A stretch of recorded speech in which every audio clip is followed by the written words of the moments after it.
everybody, how are you all? I hope you all are in pink health.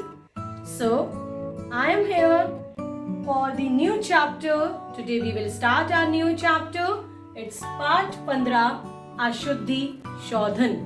So everybody, just take out your grammar book, open part 15 on page number 71.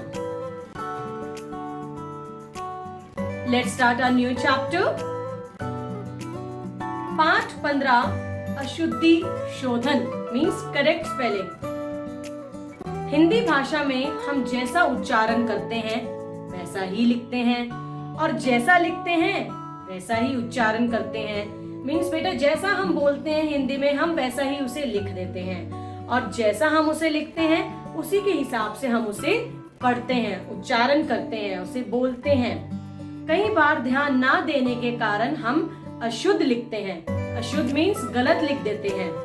इससे वाक्य अर्थहीन हो जाते हैं। अर्थहीन means no meaning, that sentence is totally wrong. अतः हमें उच्चारण और वर्तनी मीन्स लिखा हुआ शब्द के लिखित रूप का ध्यान रखना चाहिए। हमें प्रॉपरली उसे लिखना चाहिए। वर्तनी के कुछ सामान्य अशुद्धियां और उनका शुद्ध रूप इस प्रकार है।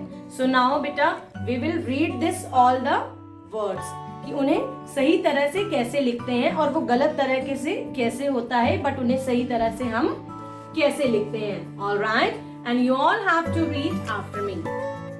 कवि कवि, तिथि तिथि, कृपया कृपया, बीमारी बीमारी, सूची सूची, प्रणाम प्रणाम, उज्ज्वल उज्ज्वल, आशीर्वाद आशीर्वाद, रुपया रुपया, मूर्ख मूर्ख, वापिस वापस, श्रीमती श्रीमती, शुरू शुरू, स्वस्थ स्वास्थ्य, त्योहार त्योहार, पूजनीय पूजनीय, स्त्रियां स्त्रियां, कुआं कुआं, दवाइयां दवाइयां, क्योंकि क्योंकि, ऋषि ऋषि, परीक्षा परीक्षा, साधु साधु, गृह कार्य गृह कार्य, आश्चर्य आश्चर्य, परमात्मा परमात्मा। सो बेटा यहाँ पे अशुद्ध शब्द भी लिखे हुए हैं और शुद्ध शब्द भी लिखे हुए हैं। आपको उन्हें शुद्ध लिखना होता है।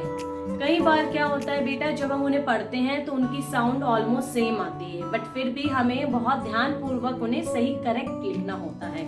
जैसे कि कुछ शब्द I have already written on board, let's read them. It's कवि कवि, बेटा बड़ी मात्रा नेवर कम्स ऑन कवि, इट्स कवि। प्रणाम, इट्स नॉट प्रणाम, इट्स प्रणाम।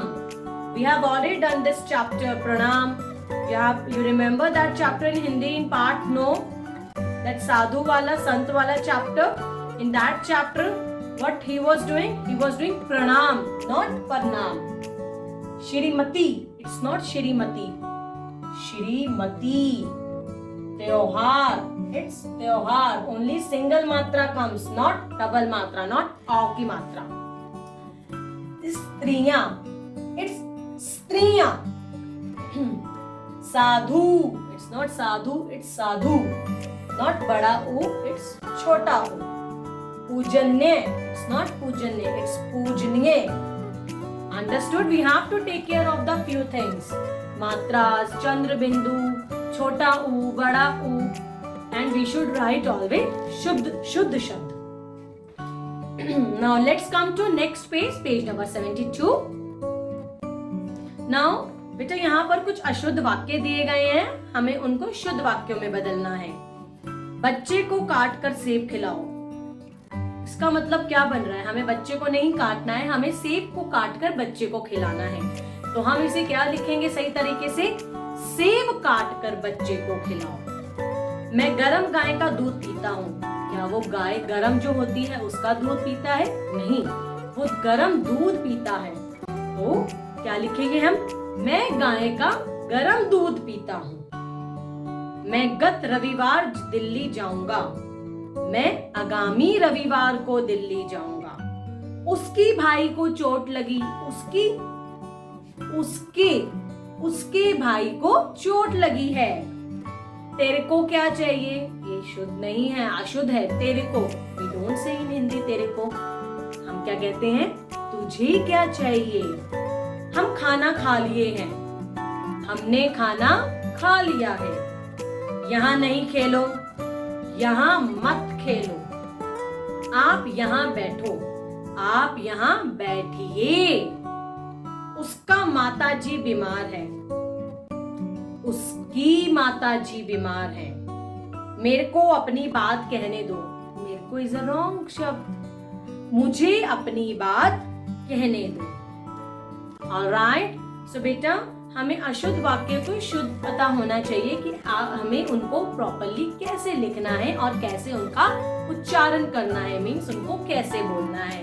सो today we have done this chapter part 15 अशुद्धि शोधन। So now from PGF you all have to complete your back exercise. Read this chapter properly, understand the difference between ashuddhi and shuddh shabd vakya also, and then yes, you have to write down the back exercise.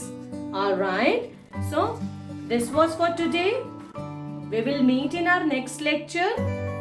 All right, just read this chapter twice and understand it properly. Take care of the all matras, bindus and chandra bindus. All right, so we will meet in our next class. Till then everybody, bye bye, take care.